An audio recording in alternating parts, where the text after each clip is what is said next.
concepts that you have to have down for appreciation. Next. So now we're going to be talking about,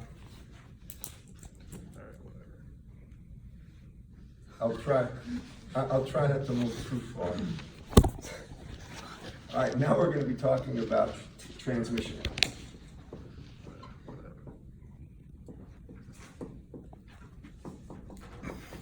I don't want to say one thing about this.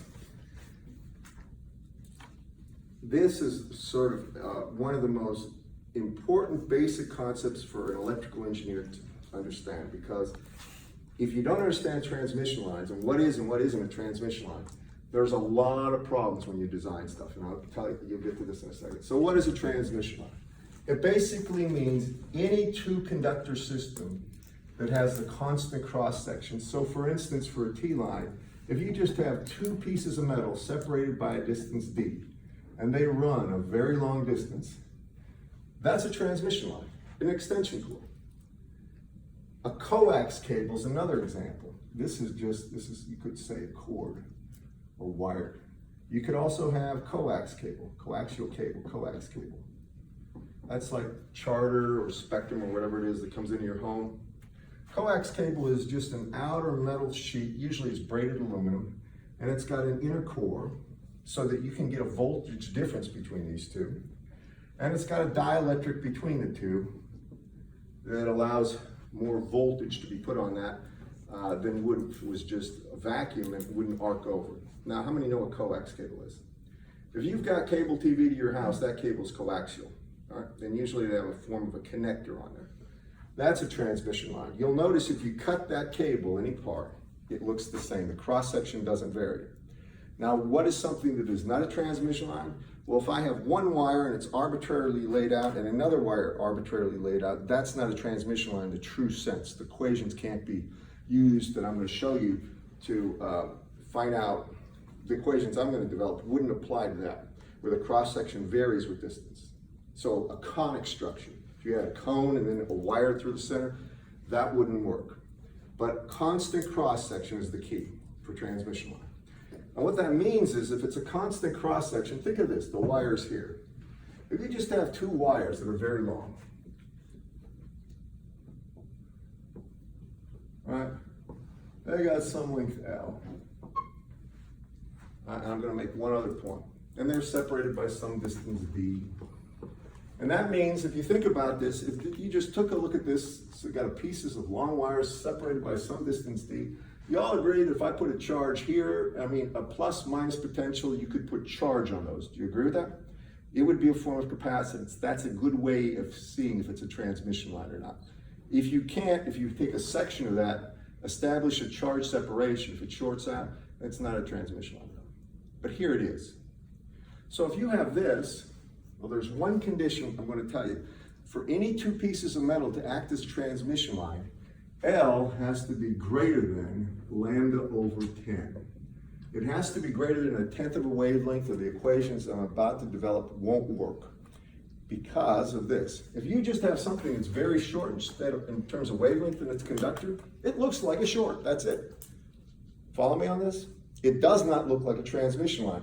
Even if you have 75 ohm cable, if you cut a section that's just a couple inches long, and you're using it at a low frequency, and you're saying, well, that's a 75 ohm of impedance between this two. No, it isn't. Now it's too short. It's going to just look like pieces of wire. So what do I mean by a characteristic impedance on a transmission line? Have you all heard of like 75 ohm coax, 50 ohm coax? All right, you've heard of these things. What does it really mean? This is where we're going. Well, if you look at this and you just took a differential chunk of it, a delta Z chunk, say this is the Z direction, then you could say that what this really looks like is, well, if I have wire, I know I'm going to have an inductance, right? There's going to be some magnetic energy of current flows. Do you agree with me? Anytime I have wire, unless it's a superconductor, I have a resistance. So there's going to be resistance.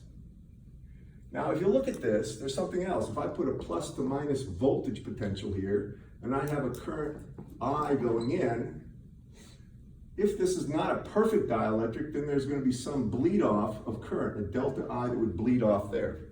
Are you with me on this, class? it means that the dielectric that separates them is not perfect. Some will bleed off, right? And there's a capacitance between these two things. So what we do is we also put a capacitance here, and we put another resistance, but we don't call it a resistance. And we say this. We're going to say this is going to be L prime, this is R prime, this is C prime, and this is G prime. Now, G is conductance. G is 1 over resistance, but this resistance value here, would be associated with that, is nothing to do with this. This resistance is associated with the wire's internal resistance, which is very low. This G is really 1 over, call it R double prime. It's 1 over the resistance between here and here per meter. The prime quantities, all these L prime, R prime, C prime, and G prime are per unit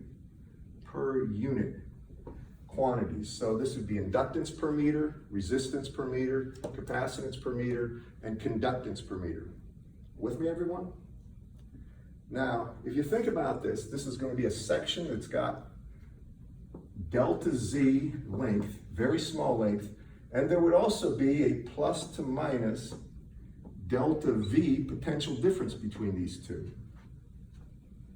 Does this make sense? It's just snipping a piece of that and taking a look at it. Now, we're assuming that a current I of Z flows here, and we assume a certain amount of that current gets shunted off, some delta I gets shunted off. Now we're going to go ahead and write some equations, basic equations. We're going to take a look at the voltage decrease, the delta V. I'm going to just use this symbol for derivative here, partial derivative. dV dZ, the rate of change of the voltage, it's going to be negative. You're going to be losing value of voltage if you get resistive losses. There's less and less voltage. So it'll be a minus sign. Now think about this. What is the impedance? We'll do this in the frequency. What's the impedance of an inductor? Isn't it J omega L? You don't remember? Sure. So it's J omega L, right? That would be the impedance of this per unit length. R prime is R prime. It's per meter. So when I take a look at the change in voltage, or the voltage drop across here, that would be minus R prime plus J omega L prime times I. And these are functions. The I and V are functions of Z. Do you all agree with that? Just think about this. What's the voltage drop from here to here? Well, it would just be what? The current times the impedance of these two things, which is R plus J omega L. Do you all agree with that, class? Now that's one equation. The second is there's a certain amount of current that's being shunted off, or you're losing current, right? The current here is going to be less this current. So that means you get a di dz that's equal to, and again, it's a loss, so it's minus, well, here's something I always do, well, usually I do. I remind people that when we talk about a capacitor, we know that what? C times dV dt is equal to I, right? And if you take that into the phasor domain, it's C times J omega times V is equal to I. Or that I can say that I is equal to J omega C, right? Times V. So over here, I would put J omega C here, because that's going to be the loss. It's the amount of current that's going to flow through that capacitor. You could take, I mean, you think about this, yeah, this is right.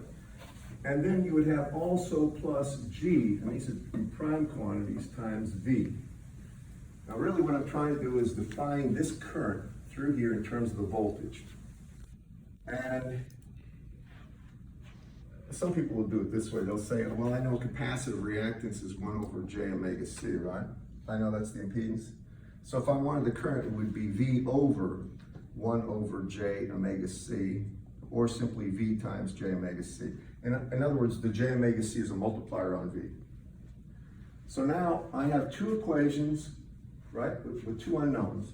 Because the cross-section doesn't change, R prime, L prime, C prime, and G prime are constant. They're not functions of position. Now I want one equation with one unknown. And listen here, this is Like if you're an electrical engineer, this is the classic example of developing the wave equation for lumped elements. Lumped elements are RLCs. When I take these two things, and I did it in the phasor domain, not the time domain for a reason, it's easier.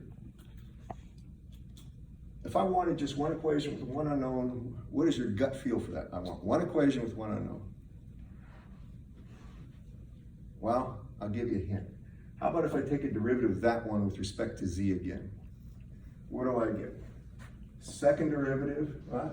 And then I get bi dz, correct? This doesn't change because it's a constant, correct, class? Now, what do you notice about di dz? Now I can stick that in there, and then I have that as only a function of v. So it means I would get the second derivative of v with respect to z squared is equal to minus r plus j omega L. And then it's going to be times di dz. Well, di dz has a minus sign. And then it's going to be g plus j omega c prime times v. And this is the classic equation where I have only one variable, v, is a function of z and omega. One equation, one unknown. It's solvable. We're going to do it a little differently here. And I want you to pay attention to this. With electromagnetics and most things, in most engineering, physics too, probably all the hard sciences and engineering that we do, we try to make things as compact and convenient as possible. So what we do is introduce a constant that we call the propagation constant. We call gamma is the propagation constant.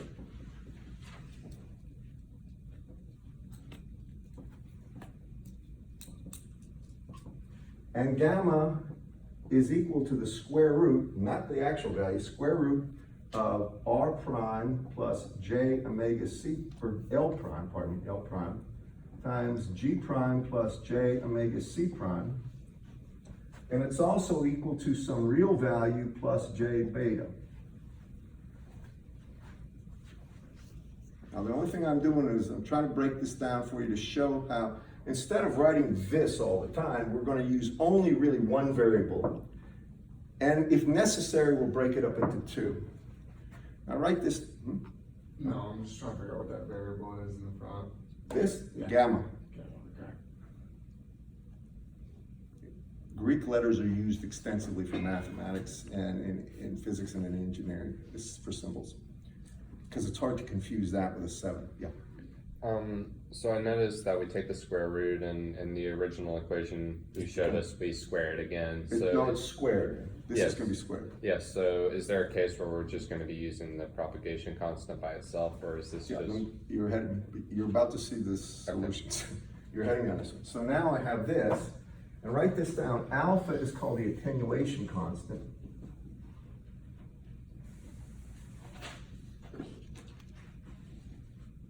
And beta is called really, in your book, it's going to call the wave number, or sometimes it's phase constant.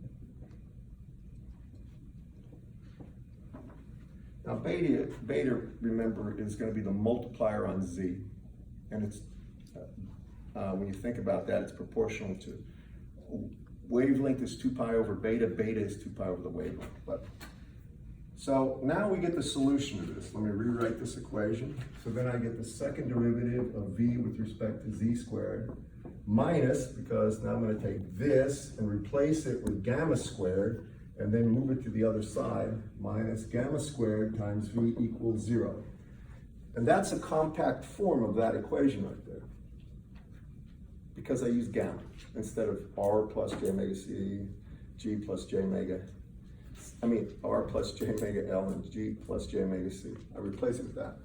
Now the solutions to this, most of you remember, well, no, you all don't. You could do it with Laplace transforms and assume z is like t, but we're not going to even bother that. We could use an integration factor. This one's one of the most basic differential equations. The solutions are going to be v as a function of z will be equal to v0 plus e to the minus gamma z plus V0 minus e to the plus gamma z. This represents a wave traveling in the plus z direction. This represents a wave traveling in the minus z direction. I did that already back here for the general case when we started. Do y'all remember that? Remember, the key thing is there's a plus sign there, there's a minus sign there, and that is a singular value. Now, when I have that in the time domain, v of z comma t would actually be, I would take the real part of this. This is technically a phasor, and Dr. Gross would yell at me if I didn't put a tilde over it. But it's implied phasor because it has this form, e to the minus j gamma, a complex number, can only be in the phasor domain, can't be in the time domain. So I don't put that phasor symbol there. How many have had Gross? Only one person? Oh boy, are you guys gonna have fun. You're gonna get him for power, I think, it's inevitable. You haven't had him. You haven't had him? Oh, you're in for a treat.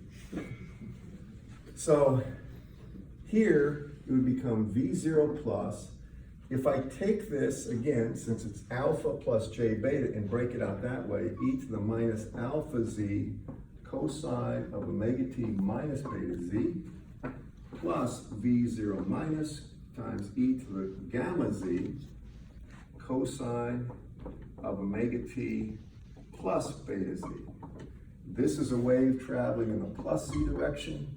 This is a wave traveling in the minus z direction. The alpha terms are how fast the wave attenuates. If alpha is 0, then it doesn't attenuate at all. Follow me on that? Just take e to the 0, it's 1. So, that's the equations for voltage in both the time domain and phase domain here. These two on a T line, transmission line.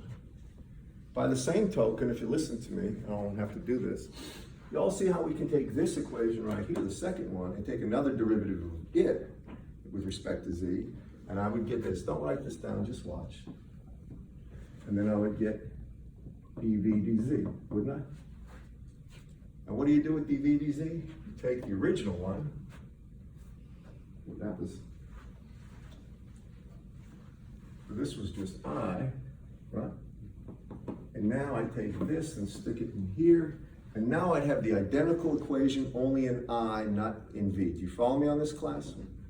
Now, why would I want that? Well, at times it comes in handy to write things in terms of current, not voltage, but I'm going to put it down here. My I of z that I would get would be identical form of that, would be some I0 plus e to the minus gamma z plus I0 minus times e to the plus gamma z. So it has an identical form to that, and this would be with I, how the current varies. Okay?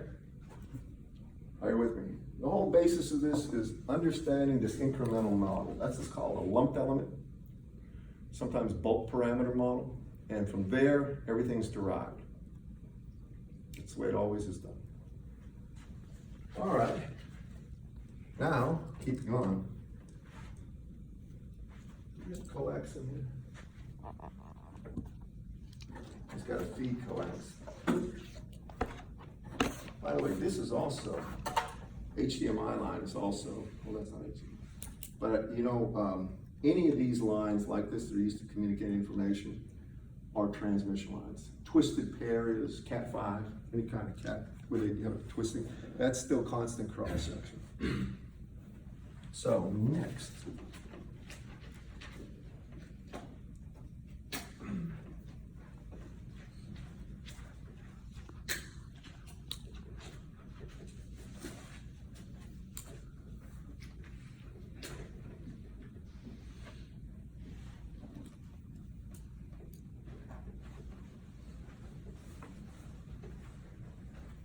I'm gonna leave those up for a second. Next thing I'm gonna do is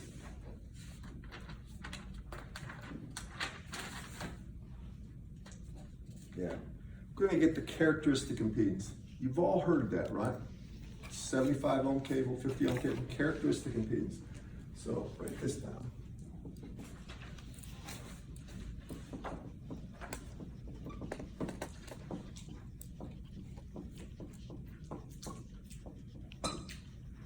symbol for characteristic impedance is Z. A lot of times it would be Z naught, sometimes it's Z sub C. And it has nothing to do with how much current to voltage will be on any given piece of the line. To use this, you have to have an understanding of the length requirements and also a couple other things. So just hang on for a second. So the characteristic impedance has gotten this way. If we take the equation V of Z here, I'm only going to use the positive traveling portion. I know that V of Z, this is only going to be for the plus Z portion of the wave, is equal to some V0 plus e to the minus gamma Z. And if I look at that, and I look at the equation right here, if I take a derivative of that, dV dz, then I get V0 and a minus gamma comes out in front, minus gamma times V0 plus e to the minus gamma Z. You all see what I've done here? I just take a simple derivative with respect to Z, right? That brings out the gamma. That gamma should be written over there. Now, if you look at what that's equal to, it's equal to this, right? So it's equal to minus R plus J omega L, and these are prime quantities, but it's also times I. But what is I? I is I0 plus times e to the minus gamma Z for the positive traveling portion. This is also the plus Z portion of the I. Are you with me with everything I'm doing? Class? Yes, please. What did you write at the very beginning on the bottom? This is dV dz. It's the derivative of V of Z right here with respect to Z. I'm just taking a derivative. Why? Because it fits that form there. And then when I look, I have this equation. Do you all see this? Now, can you all see that e to the minus gamma Z, it appears on both sides of the equal sign? So I can get rid of that. Now, I can go ahead and get the ratio of V0 over I0. But it's plus. I take and divide both sides by I0. And then I divide by gamma, and you'll notice the negative sign goes away. So I have R plus J omega L, these are prime quantities, divided by gamma is equal to the ratio of V0 plus to I0 plus.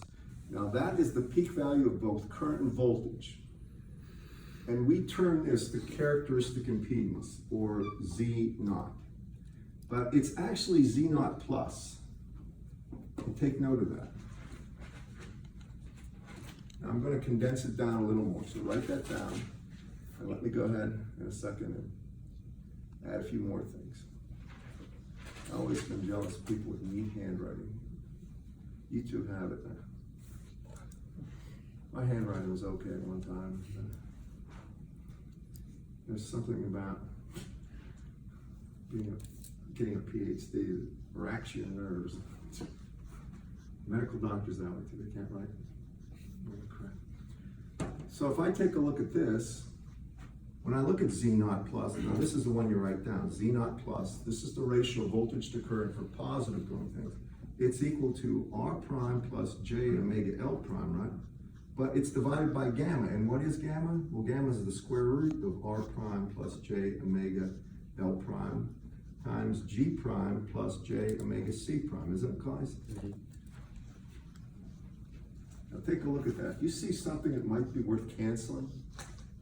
I have R plus J omega L on top to the first power, and I have R plus J omega L to the half power downstairs, right?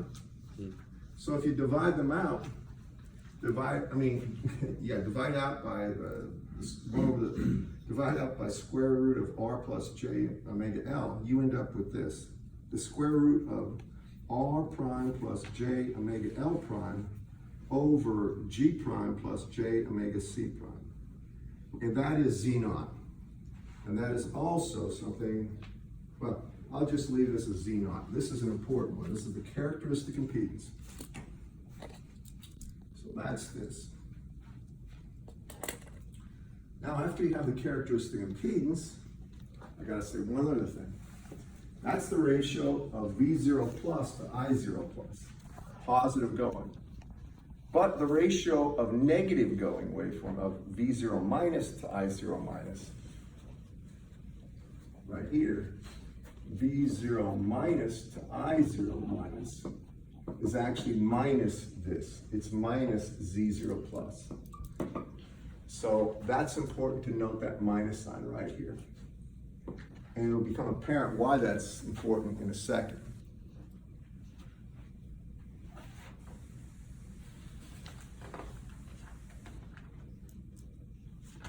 All right. Are you with me so far on this stuff? You haven't seen this before, have you? In any of your courses in physics? You did the wave equation though, right, in physics? So yeah, at least you saw the wave equation solved, but you may not have seen this applied to a transmission line. I don't think I did either when I was really young.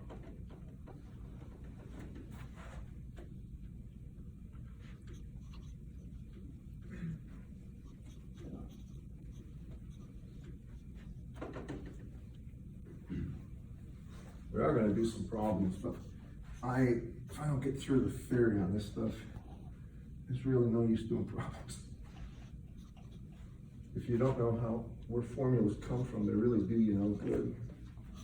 You're like a technician and not an engineer. All right.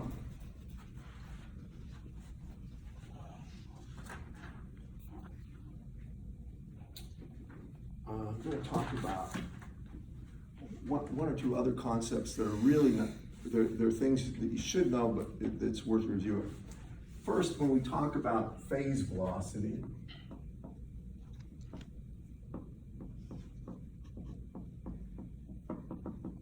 phase velocity is v phase, and in a transmission line, phase velocity is the velocity of energy. It's the same thing for a transmission line, but it's not generally true. Now, the phase velocity is really how fast the crests, you might say, of the waveform move. So if you think about surfing, and if you think about a surfer on a wave, it's how fast the crest, the tip of that wave, is going to be moving. With our waveform, when we talk about phase velocity, let's just draw it up here. Let's assume that we have an equation V0 plus times cosine of omega t minus beta z. That's a positive traveling wave. And if you look at this, if at t equals 0, it would look like this. If we plotted this versus z, and this would be t equals 0. And I've got another color marker here. Hope this one works. And then if you took a look at like t right here, would be, let's see, I'll say omega t is equal to pi over 20, so t would be pi over 20 omega. Don't worry about that. It's just I'm gonna advance time a little bit. So call it pi over 20 omega. Then what would happen is this. It would appear as the wave has moved, and indeed it did. You'll notice the tip has moved that much. Are you with me? Now, I'm just trying to say that if you took two pictures in time of a waveform and it was a wave traveling to in the positive z direction, what it would look like is the crest is moving. If you hopped on board this crest, you could see that that thing had a velocity, right? What's the one thing about that crest here and here is known? Has the same argument. Omega t minus beta z is equal to the same thing. So if you want the phase velocity, what you would do is set the argument omega t minus beta z equal to a constant. That's obviously the same phase, right? The same, and set it equal to 0. Why not set it equal to 0? That way it's even easier. Well, same way. Now, if I take a derivative of this, that's how fast the phase changes, right? Derivative with respect to time. And if I do that, if I take a derivative with respect to time of the whole thing, then I end up with omega minus beta times dz dt equals 0. This is where you get phase velocity. You all see that, class? That argument of phase is the thing. You want to see how fast that's moving. Do you follow me, everyone? That tells me how fast the tip of that waveform, the height, the crest is moving. Now, dz dt is a velocity, right? That's the phase velocity for a wave traveling in the z direction. And that is equal to what? Well, it's equal to omega over beta. And that is phase velocity. That's the fundamental definition of phase velocity. I'm going to do a few things with this one. Do you remember phase velocity in physics? People? Phase and energy, right? Those are the two velocities or group velocity that they talked about. And group velocity or energy velocity is the velocity that energy travels. But phase velocity is a little different. Matter of fact, phase velocity can be much, much greater than the speed of light because it doesn't actually mean anything's moving that fast. It is an assignment of phase, and I'm just gonna just give you a little diversion on this for a moment. Think about this for a second. Think about, say I have waves, and this is the crest of one wave and it's moving into that wall, right? As it hits the wall, there's a point where it intersects. You all see that? Now that point is moving this way. You've seen waves break on the beach, right? But as this angle becomes less and less, my angle, more or less, I'm coming in almost parallel, all of a sudden, even though I may be moving a small velocity, the way that's breaking, if I take a look at the point where it intersects there, it could be moving much, much faster, right? And in the limit, when I'm hitting just about parallel with it, it looks like that point where the wave crosses that barrier is moving at a phenomenal speed. As a matter of fact, it goes to infinity when it basically is parallel.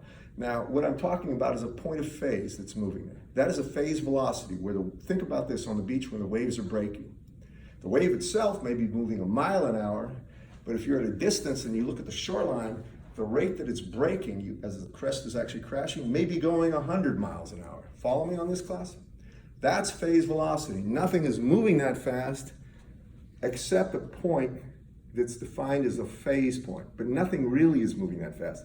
It's just an appearance of it's breaking at the same time. Do you all see that, class?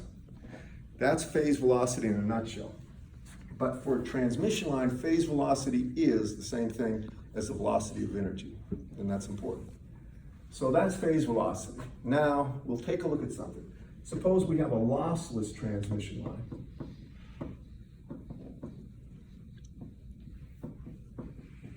Lossless line means that R prime and G prime are 0. It means there is no resistive losses, there are no conductive losses. It's a perfect wire with no resistance, and it's a perfect dielectric with no bleed over current.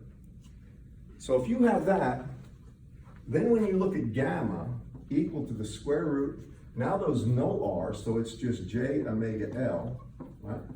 And there's no G, so it's just J omega C prime. You with me on this, guys? This is lossless. Makes sense, no resistance, no loss. No conductance, no loss. Now, what is this equal to?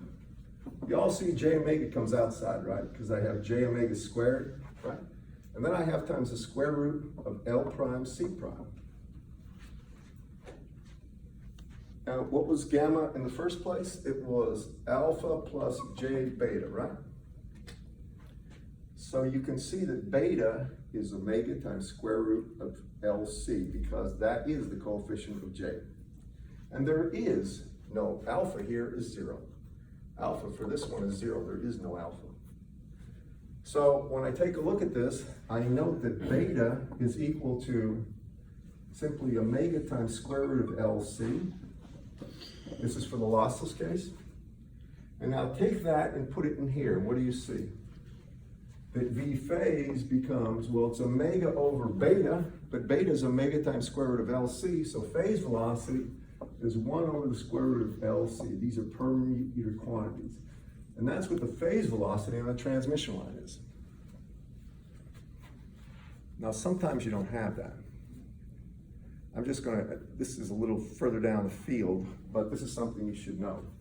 most of the time when you're dealing with transmission lines, you're dealing with things that you don't have any kind of permeability to worry about. Do you know what the term permeability means? When you have a metal, it has a certain, like iron for instance. Iron has a higher permeability, ability to store energy than wood. And iron is given something called, it's the relative permeability, it's called mu0. Do you remember that term from physics at all? No? Oh, you do? Okay. Permeability is mu0 for free space. And it's for wood too, basically.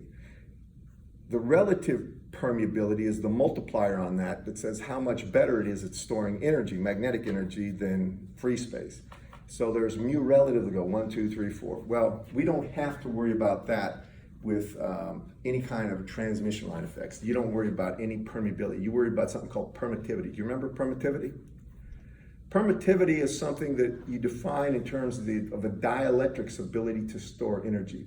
Relative permittivity. Free space, if you have a given voltage between two plates in free space, the free space itself has I can't get into this in detail right now, but it has something called a permittivity of epsilon naught that is something that gives you it's a quantity of how much energy, it's relative to how much energy it can store.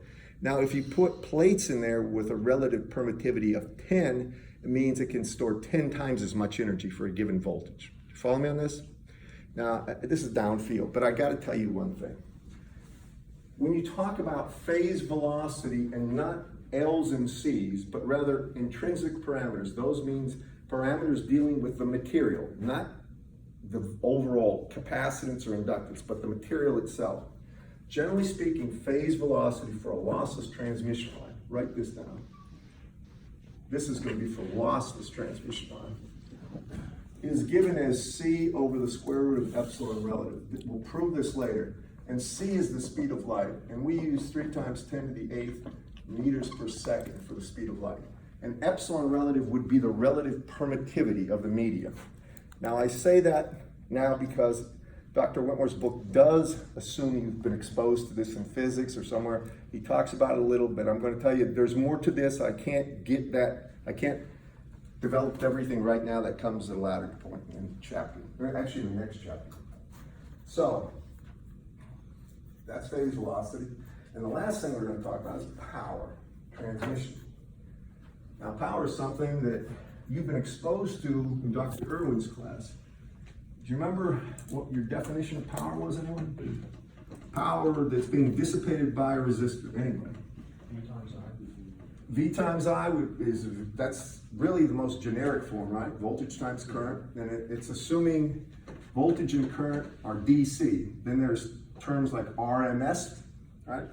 And IRMS, VRMS is the power dissipated.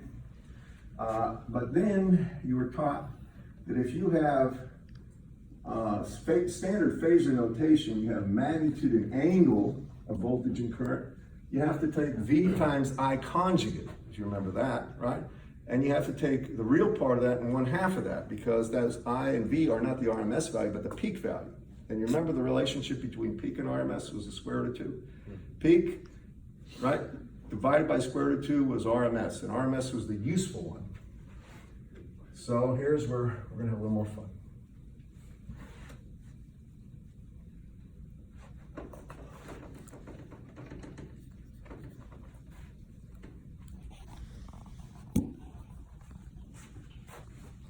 So what you had basically, when the way we express things, we said V, for instance, V of Z comma T was V0 plus, and we said it was e to the minus gamma Z times cosine of omega T minus beta Z, right? That's in the time domain.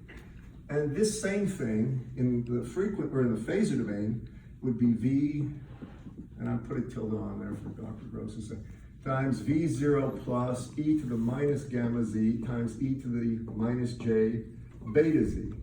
Here what I've done is I've broken out gamma into its real and imaginary components. Are you with me? Both of these represent the same thing. This is in the time domain, this is observable. We could measure that theoretically. And this is something that's used for notation purposes. It's easier to work with.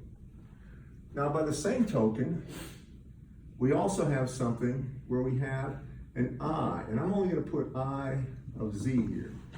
That's equal to I0 plus times e to the minus gamma Z, e to the minus j beta Z. Right? Now, here's something that's important. Remember that V0 plus over I0 plus was equal to Z0 plus, right? And that can be complex. So this can be rendered as some magnitude of Z0 plus at some angle, e to the j, and I'll call it theta of Z0. So this has a magnitude and an angle possibly. It doesn't have to be just 75 ohms with no imaginary part. I know I'm about out of time, but give me another minute or two, all right, just to finish this up. Now, when I replace, if I take a look at this, this says that what? I0 plus is really equal to V0 plus over Z0 plus, correct class? Please watch this. So that means I0 plus is really equal to V0 plus divided by magnitude of Z0 plus.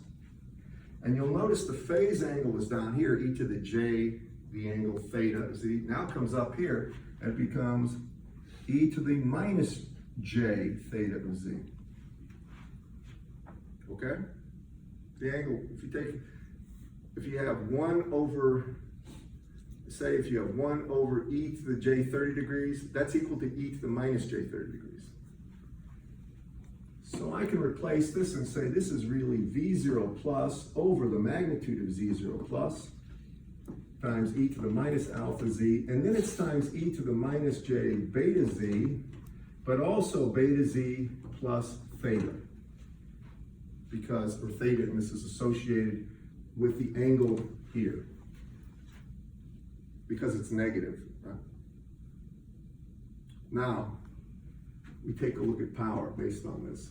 Just hang with me. I know it's tough focusing once you go past 50 minutes, but just hang with me for a second. So now when I take a look at power, P average is a function of Z. Well, the definition for power, if this is the form of our phasor notation, where this is not an RMS but a peak value here, then the average power is 1/2 the real part of V times I conjugated. Now, does everybody know what conjugation means? Let me make sure.